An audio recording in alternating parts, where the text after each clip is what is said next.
నిన్న రాత్రి దాదాపు 9 గంటల సమయంలో మా ఇంటి దగ్గర మా మెయిడ్కు నోటీస్ ఇచ్చి వెళ్లారు. నేను ఆ సమయంలో సిద్దిపేట నియోజకవర్గంలో నా ప్రజలతో వివిధ కార్యక్రమాల్లో పాల్గొన్నాను. అయితే నిన్న రాత్రి 9ంటికి నోటీస్ ఇచ్చి ఉదయాన్నే 11 గంటలకు రమ్మన్నారు. నేను హైదరాబాద్లో లేను. అయినా కూడా రాత్రే హైదరాబాద్ చేరుకొని ఈరోజు వాళ్ళు ఇచ్చిన నోటీస్ మీద మేము హాజరు కావాలని చెప్పి నిర్ణయం తీసుకున్నాం. ఎందుకంటే మాకు చట్టాన్ని గౌరవిస్తాం, న్యాయ వ్యవస్థ మీద నమ్మకం ఉంది, తప్పకుండా వెళ్తాం. మేము ఏ తప్పు కూడా చేయలేదు, అందువల్ల భయపడము. ఈ రేవంత్ రెడ్డి తాటాకు చప్పుళ్లకు బెదిరే ప్రశ్నే ఉత్పన్నం కాదు.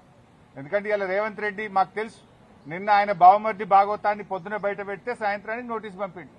ఆ భాగవతం మీద కనీసం ఒక్క మంత్రి గాని ప్రభుత్వం నుంచి స్పందన కూడా లేదు. ఎందుకంటే మేము అన్ని ఆధారాలతో నిజాలు బయట పెట్టినాం కనుకనే ఆ సమాధానం లేక డైవర్షన్ టాక్టిక్స్ కోసం ఈ నోటీస్ పంపిండని అర్థమైతా ఉంది. నిన్ననే చెప్పి